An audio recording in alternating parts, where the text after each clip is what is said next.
गणेश जी का कहानी ये है, पर्व, पार्वती माने जो पर्व की शक्ति, पर्व माने त्योहार, उत्सव, उत्सव में बहिर्मुख होता है व्यक्ति।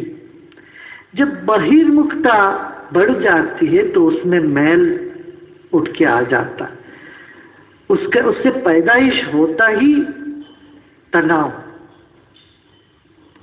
उत्सव जो बहिर्मुख हुआ उसमें क्या हुआ, राग द्वेष तनाव पैदा हो गया, मैल पैदा हो गया। और उत्सव से जो पैदा हुआ उसको वो संभाल भी नहीं पाते, इसलिए वो शक्ति शिव से अलग हुई है। शिव माने शांत चेतना, शांत अंतर्मुखी चेतना एक बहिर्मुखता के उत्सव के साथ विच्छेद हुआ तो मैल पैदा हुआ। अब वो शांत चेतना को ये शक्ति है कि इसको एक नया रूप दे दे। जिसको मैल करके देखते वो छोटा सिर था, छोटा मन था, आप उसको एक बड़ा मन दे दिया जाए। जिस ज्ञान शक्ति में कर्म शक्ति निहित है ऐसा रूप दे दिया जाए। माने देखो, एक बड़ा फैक्ट्री का मालिक क्या करता है, वो खुद जाके काम नहीं करता, वो सिर्फ दस्तखत करता है। उसके ज्ञान में होने पर वो हाँ या ना बोलने से बाकी सब काम हो जाता है। फैक्ट्री का मालिक का काम यही है, वो हाँ बोलता है या ना बोलता है, अप्रूव करता है, डिसअप्रूव कर देता है, खुद नहीं काम करता। माने ज्ञान शक्ति में कर्म शक्ति उसका निहित है ना। एक फैक्ट्री का मालिक आज ऑर्डर देता है, आज आदेश देता है, इतने लाख टन तुम सामान लेके आओ, बस वो दस्तखत ही करता है, वो काम हो जाता है।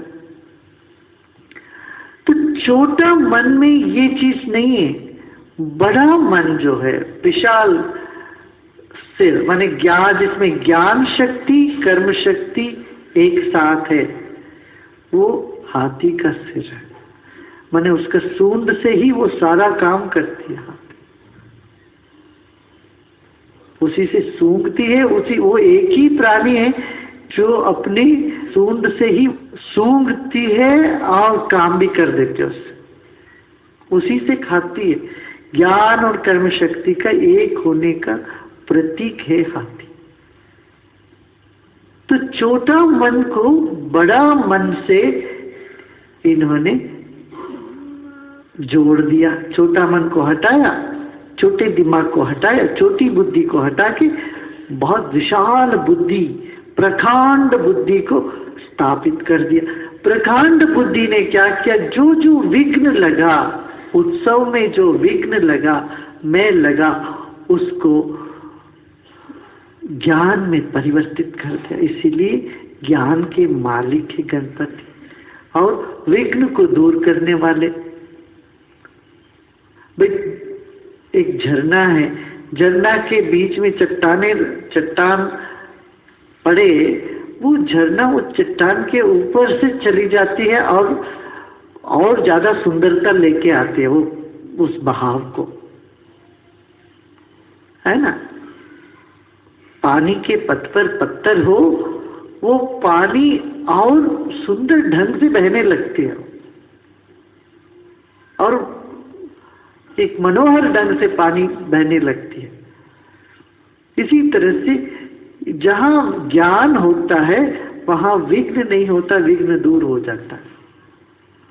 तो ज्ञान के अधिपति, प्रज्ञा के अधिपति विघ्न को हरता है। विघ्न का महसूस करना ही अज्ञान है। जीवन में जो भी विघ्न समझते हैं हम, वो सारे विघ्न विशाल दृष्टिकोण का अभाव से होता है। एक विशाल दृष्टिकोण से देखा जाए विघ्न तो है ही नहीं, तो विघ्न विनायक, विघ्न को दूर करने वाले, विनायका का कोई नायक नहीं है, या ऐसा एक विशेष नायक जो तुम्हें दिखाता है कि कोई विघ्न ही नहीं है जीवन। ये बताने के लिए इस तरह के एक प्रतीक के रूप में कहानी रचाया गया। ना पार्वती के शरीर में मैल रहा, ना ईश्वर इतना अज्ञानी रहे। मगर जो शिव तत्व जो है, उस शिव तत्व शांत अद्वैत आत्म तत्व में बोध का उदय होना। देखो, शिव तत्व सब जगह है, सब में है, सर्वव्यापी है, मगर किसी किसी में वो बोध के रूप में प्रकट होता है। प्रकट हुआ बोध को विनायक कहते, गणाधिपति कहते, गण के नायक कहते। गण माने समूह। ये सारा संसार अणु परमाणुओं का समूह है। इन सब का जो नायक है वो विनायक है। माने कोई है भी नहीं नायक, फिर भी नायक। गणाधिपति और विनायक ये दोनों विरोधात्मक शब्द है। तो गणपति माने गण के अधिपति, विनायक माने जो नायक नहीं है भी नहीं भी। इस तरह का एक विशिष्ट प्रतीक को हमारे पूर्वजों ने हमारे सामने रखा। तो गण के नायक जो हर तरह के गण के जो नायक है, अधिपति है, गण का पति है, वो गणपति है। प्रज्ञा कारक, बुद्धिवर्धक, विघ्न विनायक, विघ्न विनाशक, ये तीनों जो है ये बोध स्वरूप जागृत आत्मशक्ति का प्रस्फुरण है, प्रकटीकरण है। शांत, निष्क्रिय, निश्चल, निरंजन, नित्य, निर्द्वंद्व चेतना शिव तत्व है। वो शिव तत्व से, शिव के कुमार है, शिव से पैदा हुआ विशाल जो ज्ञान है, उसी को फिर हमारे पूर्वजों ने गणपति का तत्व के रूप में उसको पेश किया। गणपति तत्व को हमारे सामने रखा है। तो आदि शंकराचार्य ने बहुत सुंदर तरीके से गणपति का विवरण किए हैं। कहते अजम निर्विकल्पम, गणपति का कभी जन्म ही नहीं हुआ। निर्विकल्पम, इनका कोई और विकल्प नहीं है, माने इनका कोई दूसरा चॉइस ही नहीं है। गणपति है और दूसरे भी हैं क्या? नहीं, दूसरे कोई है, निर्विकल्प, वहां कोई और विकल्प ही नहीं है। अजम निर्विकल्पम निराकारमेकम, निराकार है, उस गणपति तत्व का कोई आकार नहीं है। निराकारमेकम, एक ही है।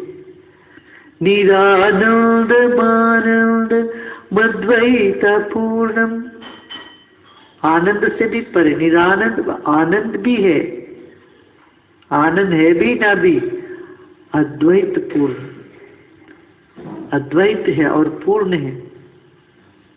परम निर्गुणम निर्विशेषम निरीहम परब्रह्म रूपम गणेशम भजेमा।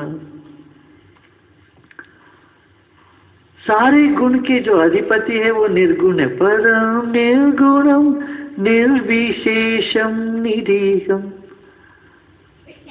कोई विशेष नहीं है, निर्विशेष है, सब जगह मौजूद है। विशेष माने जो सब जगह नहीं है वो विशेष होते हैं, इसलिए परमात्मा को निर्विशेष कहा गया। तो सब जगह मौजूद है, कोई स्पेशल नहीं है, ऑर्डिनरी, साधारण, निर्विशेष।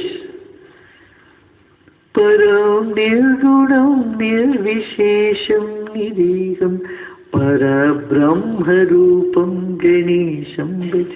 ऐसा परब्रह्म स्वरूप गणेश को मैं नमस्कार करता हूँ।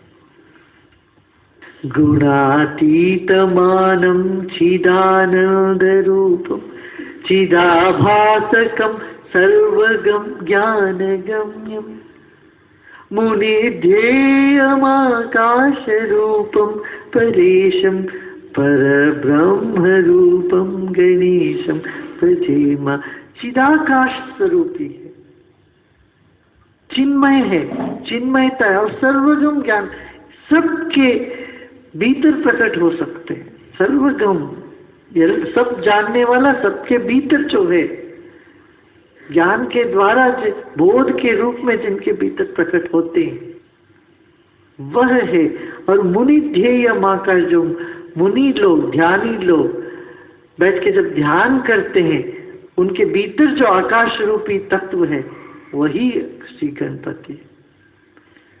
मुनि ध्येयम आकाश रूपम परेशम। तुम्हारा रूप कैसा है?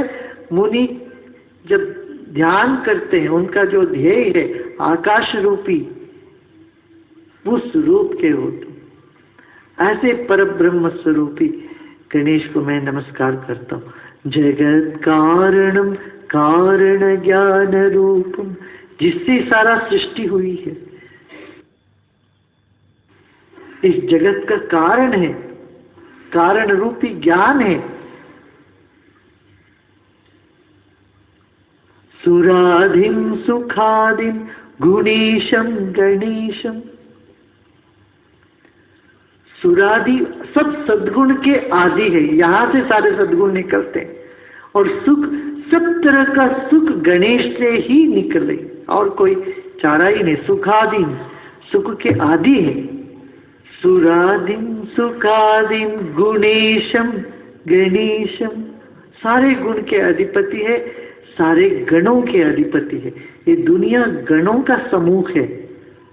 जो शक्ति परमात्मा परब्रह्म शक्ति सब में व्यापित है वही है। जगद व्यापिनम विश्ववन्द्यम सुरेशम परब्रह्म रूपम गणेशम भजे।